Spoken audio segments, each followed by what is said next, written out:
আচ্ছা, তাহলে website speed up করতে গেলে আমরা সিম্পলি ওয়ার্ডপ্রেসের যে প্লাগইন আছে সে প্লাগইন ইউজ করেই করতে পারবো।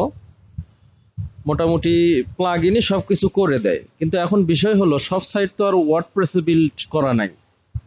অনেক ওয়েবসাইট শপিফাইয়ে করা, উইবলি দিয়ে করা, উইক্স দিয়ে করা, অথবা দেখা যাচ্ছে পিএসপি দিয়ে করা, জাভা স্ক্রিপ্ট দিয়ে করা। হ্যাঁ, তো সেই ক্ষেত্রে ওয়ার্ডপ্রেসে মোটামুটি প্লাগইন দিয়ে অনেকটা স্পিড আপ করা যায়। মোটামুটি 90 থেকে 95% ওয়ার্ডপ্রেসে হচ্ছে প্লাগইন দিয়েই করা যায়।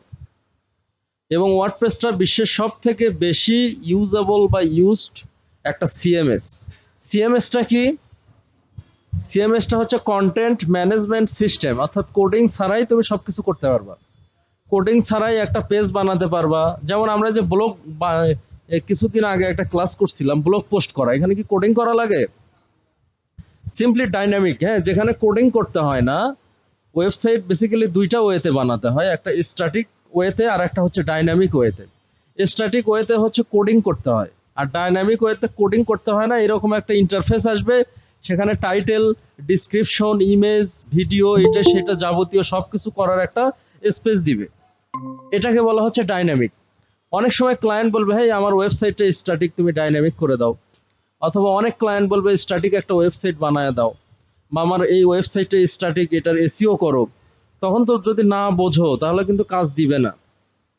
তাহলে স্ট্যাটিক ওয়েবসাইট হচ্ছে যেটা কোডিং করে করা, কোডিং করে করা।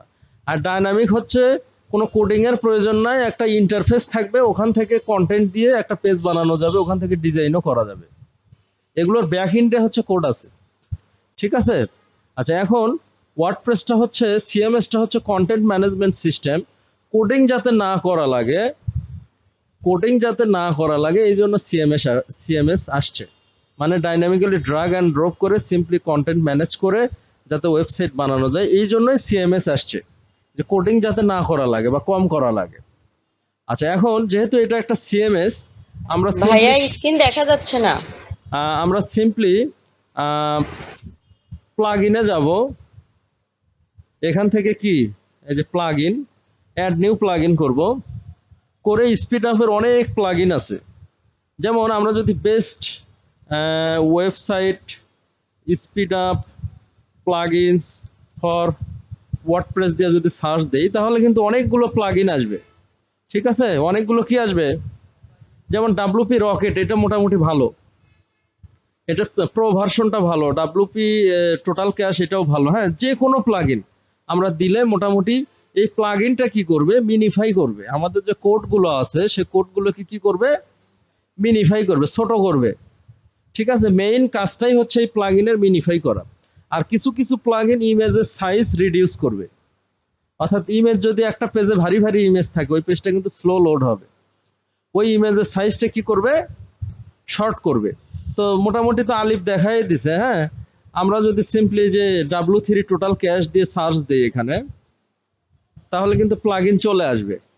ঠিক আছে, এই প্লাগইনটা এই যে ইনস্টল করতে হবে। কি করতে হবে, ইনস্টল করে এখানে কিছু সেটিং আছে, আমি কি কি মিনিফাই করব এগুলো জাস্ট আমার দেখায় দিতে হবে। কি কি মিনিফাই করব, কি কি ফিক্স করব। এখন না, চ্যাট জিপিটি দিয়ে সবকিছু হবে না। চ্যাট জিপিটি দিয়ে তুমি কি করতে পারবা জানো, এইটা করতে পারবা। যেমন চ্যাট জিপিটি, আচ্ছা চ্যাট জিপিটি দিয়ে হচ্ছে এখানে গিয়ে আমি সার্চ দিব এইটা দিয়ে, গুগলের মতো। তো চ্যাট জিপিটি তোমাকে জাস্ট গাইড দেবে যে কোন কোন প্লাগইন গুলো ভালো, কোন কোন, যেমন অল ইন অপটিমাইজেশন প্লাগইন, হ্যাঁ, তারপরে WP rocket, light speed cash, WP total cash, এগুলো দিয়ে আমি স্পিড আপ করতে পারবো। ঠিক আছে, হ্যাঁ ম্যানুয়ালি করতে পারবা, কিন্তু ম্যানুয়ালি ওয়ার্ডপ্রেসের জন্য তো ম্যানুয়ালি খুব কঠিন হবে। কারণ ওয়ার্ডপ্রেস তো স্ট্যাটিক ওয়েবসাইট না, ডাইনামিক। এই জন্য তোমাকে ডাইনামিক সলিউশনই খুঁজতে হবে। যদি স্ট্যাটিক হতো সেটার সলিউশন কি হবে সেটাও দেখাই দিচ্ছি। তাহলে যদি শপিফাই, এটাও ডাইনামিক, তাহলে এখানে তোমার শপিফাইয়ের অ্যাপ্লিকেশন, ওয়ার্ডপ্রেসে এটাকে বলে প্লাগইন, শপিফাই ওটাকে বলে অ্যাপ্লিকেশন। তো তখন শপিফাইয়ের অ্যাপ্লিকেশন সেট আপ করে তোমার এগুলো মিনিফাই করতে হবে। বুঝতে পারছো? এখন যেহেতু ওয়ার্ডপ্রেসটা মোটামুটি পুরোটাই ডাইনামিক, তোমার এখানে ডাইনামিক সলিউশনই খুঁজতে হবে। যদি স্ট্যাটিক হয়, যেমন আমি একটা এইচটিএমএল দিয়ে যদি সাইট বানাই, সেটা হলো এইচটিএমএল কোড স্যাম্পলস। আমি একটা কোড নিব, কি নিব?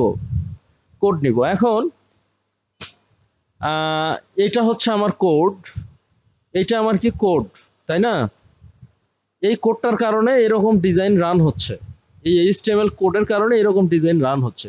তাহলে এই কোডটা সাপোজ, এই পেজটা, এই my first heading my first paragraph, এটা হচ্ছে স্ট্যাটিক। যেহেতু এটা আমার কোড করে করতে হচ্ছে, কোড করে না, এখানে যদি আমি একটা এইচ2 নেই, কি নিব? এইচ2, হ্যাঁ, দিস ইজ হেডিং টু। তাহলে এইচ2টা যদি আমি ক্লোজ করে দিই, কি করব? এইচ2টা যদি ক্লোজ করে দিই, তাহলে কিন্তু এখানে এইচ2টা শো করবে, TWO, তাই না? এখানে এইচ2টা কি করবে? তার মানে এখানে কোডিং করে, স্ট্যাটিক্যালি হচ্ছে কোডিং করে ডিজাইন করতে হয়, কোডিং করে ফাংশনালিটি অ্যাড করতে হয়, আর ডাইনামিক ওয়েতে তোমার প্লাগ ইন অথবা অ্যাপ্লিকেশন অথবা সফটওয়্যার দিতে হয়। ইজি। এখন এটাকে আমি মিনিফাই করব কিভাবে? ঠিক আছে, তুমি চ্যাট জিপিটি দিয়ে মিনিফাইটা করতে পারবা। সেটা হলো, please মিনিফাই this HTML, please মিনিফাই this কি এইচটিএমএল। তাহলে এই এইচটিএমএলটা চ্যাট জিপিটি মিনিফাই করে দিল। এখন এই কোডটা যদি আমি এখানে দেই, সেম কাজ করবে। কি করবে? সেম কাজ করবে। অর্থাৎ কোডের যেগুলো স্পেস ছিল, যেগুলো লাইন ব্রেক ছিল, সেগুলো সব কেটে একটা লাইনের মধ্যেও অ্যাড করে দিল। আবার আমি যদি এটা সিম্পলি এখানে একটা ইন্ডেক্স ডট এইচটিএমএল করে অ্যাড করি, ইন্ডেক্স ডট এইচটিএমএল,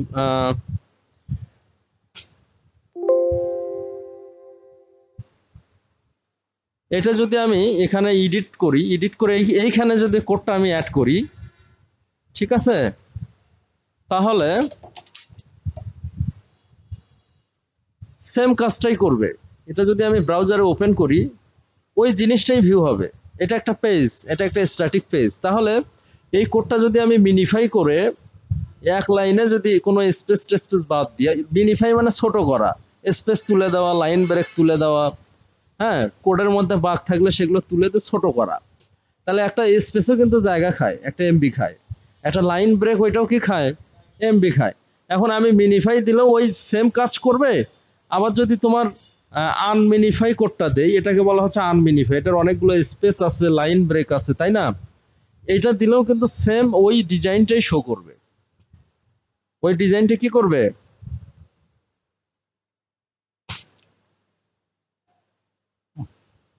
রিলোড দেই, ওই ডিজাইনটাই শো করতেছে। তাহলে স্পিড আপটা, ওই প্লাগইনটা কি করে? এটাকে মিনিফাই করে দেয়। স্ট্যাটিক্যালি আমি দেখালাম না? আবার অনলাইনে অনেক টুল আছে, চ্যাট জিপিটি কি শুধু আছে যে এইচটিএমএল মিনিফায়ার, আমি এইখানেও যদি ওই কোডটা দিই, এই টুলটাও আমাকে, এটা তো ছোট কোড, কিন্তু যখন মিনিফাই হবে তখন হাজার হাজার লক্ষ লক্ষ লাইন থাকতে পারে। এটা ছোট কোড দিয়ে বোঝাচ্ছি তোমাদেরকে। আচ্ছা, এই কোডটা যদি আমি মিনিফাই করতে চাই, তাহলে সিম্পলি যদি এখানে দেই মিনিফাই করি, তাহলে আমাকে কিন্তু মিনিফাই করে দিচ্ছে। শুধু চ্যাট জিপিটি কি করে দিচ্ছে? চ্যাট জিপিটি হচ্ছে লাইক অ্যাজ গুগল, গুগলের মতো, কিন্তু গুগলের থেকে কিছু কিছু কাজ বেশি করে দেয়। যেমন গুগলের থেকে স্ট্রাকচার্ড ডেটা, যে সিস্টেমটা অনেক অর্গানাইজড, গুগলের থেকে উন্নত মানের ডেটা প্রোভাইড করে। গুগল অনেক ধরনের ডেটা প্রোভাইড করে, কিন্তু চ্যাট জিপিটি ওর থেকেও বেশি অ্যাকুরেট রেজাল্ট প্রোভাইড করে। চ্যাট জিপিটি সাধারণত কিছু কিছু কোড করে দেয়, কোডের ইরর ফিক্স করে দেয়, কিন্তু গুগল ওটা করে দেয় না। গুগল রিলেভেন্ট সাইটের কোড শো করে। বুঝতে পারছো? অ্যাজ গুগল, কিন্তু গুগলের থেকেও এটা আপডেটেড। আচ্ছা, তারপরে কি করে? ইমেজ, যেমন এই একটা পেজকে ফাস্ট করার জন্য আমাদের ইমেজ সাইজ রিডিউস করতে হয়। তাহলে image size reduce plugin for WordPress for speed up a site, এরকম করে দিলে তখন কিন্তু আমার এই যে এই একটা প্লাগইন আসবে বা ইমেজিফাই আসবে, যেগুলো আমি দিলে আমার সাইটের ইমেজগুলো কি হবে? ইমেজগুলো মিনিফাই হবে।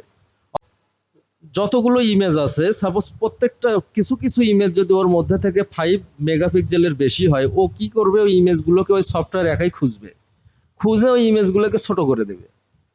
আচ্ছা, তাহলে আমরা কয়টা টেকনিক শিখলাম? একটা শিখলাম মিনিফাই। এই মিনিফাই কি শুধু এইচটিএমএল হবে? নো, মিনিফাই হবে এইচটিএমএল, মিনিফাই হবে জাভাস্ক্রিপ্ট, মিনিফাই হবে জেকুয়ারি, মিনিফাই হবে বুটস্ট্র্যাপ।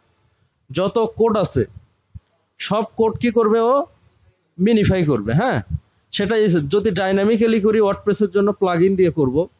হ্যাঁ, আবার ওই ইমেজটা তুমি স্ট্যাটিক্যালিও করতে পারবা, ডাউনলোড দিয়ে ওটার ইমেজ সাইজ রিডিউস করে সেটাও করতে পারবা, সমস্যা নেই।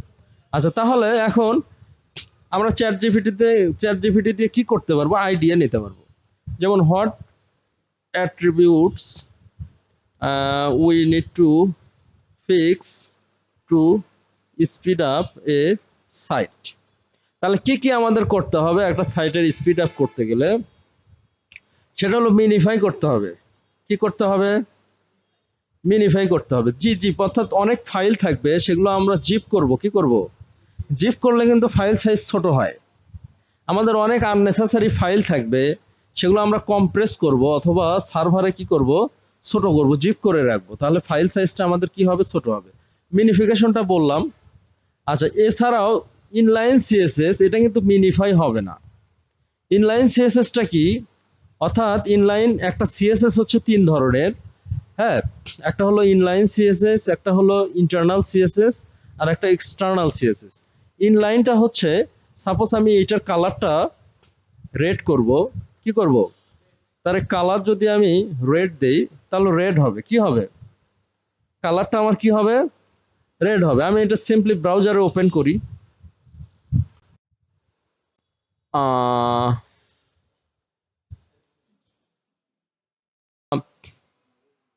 বেসিক্যালি আমরা যে ইনলাইন সিএসএস ইউজ করলাম এটাতে, তাই না? অর্থাৎ ওই লাইনের মধ্যেই একটা সিএসএস ইউজ করলাম। ওই লাইনের মধ্যে কি করলাম? সিএসএস ইউজ করলাম, স্টাইল একটা ট্যাগ ব্যবহার করলাম। এই স্টাইল ট্যাগের মধ্যে জাস্ট হচ্ছে আমি করলাম, তাই না? আচ্ছা, তাহলে আমি ইনলাইন সিএসএস করলাম কোথায়? এখানে কালার রেড, স্টাইল ট্যাগ ব্যবহার করে, তাই না? কালার রেড হলো এটা। এখন এই রেডটা আমি অন্যভাবেও করতে পারি। এই ইনলাইন করলে ওয়েবসাইটের স্পিড স্লো হবে। কি হবে? এই রেডটা আমি অন্য ওয়েতেও করতে পারি। সেটা হলো, আমি আরো একটা ট্যাগ নিতে পারি, ইন্টারনাল ওয়েতেও করতে পারি। সেটা হলো, আমি যদি এখানে স্টাইল একটা ট্যাগ নিই, ট্যাগ নিয়ে যদি আমি এই H2 কালারটা বা H1 এর কালারটা যদি আমি রেড করে দেই, ঠিক আছে? কি করব? রেড করে দেই, তাও কিন্তু সেম কাজ করবে। তাও কি করবে? এটাকে এই স্টাইল ট্যাগের মধ্যে লিখতে হবে। ক্লিয়ার? কোথায় লিখতে হবে? স্টাইল ট্যাগের মধ্যে। তাহলে কিন্তু ওটা রেড রেড হবে। তারপরে H1টা কি হচ্ছে? রেড হচ্ছে। তাহলে ওই ইনলাইনটা আমরা ফলো করব না। কি করব না? ফলো করব না। আবার এটা যদি আমি আরো একটা স্টাইলে লিখি, হ্যাঁ, সব থেকে বেটার হচ্ছে ওয়েবসাইটের স্পিডটা ফাস্ট থাকবে কিভাবে করলে? আমি একটা ফোল্ডার নিব। কি নিব? ফোল্ডার নিয়ে ওই ফোল্ডারে index.html-টা নিব। হ্যাঁ, সিএসএসটা নিব আবার অন্য পেজে, যাতে ওই পেজ থেকে সিএসএসটা না পায়। ওই পেজ থেকে যদি সিএসএসও দেই, জাভাস্ক্রিপ্টও দিই, তাহলে তো লোডিং এর জন্য টাইম নেবে। এজন্য আমি সিএসএসটা আবার অন্য একটা ফাইলে নিব। সেই ফাইলটার নাম কি হবে? style.css। আচ্ছা, এইখানে আমার এখন ওই style.css-টা আমার লিঙ্ক করতে হবে। কি করতে হবে? লিঙ্ক করতে হবে। হ্যাঁ, তাহলে সিম্পলি আমার তো এটা করাই আছে ওপেন, তাই না? আহ, আমি আবারও ওপেন করি।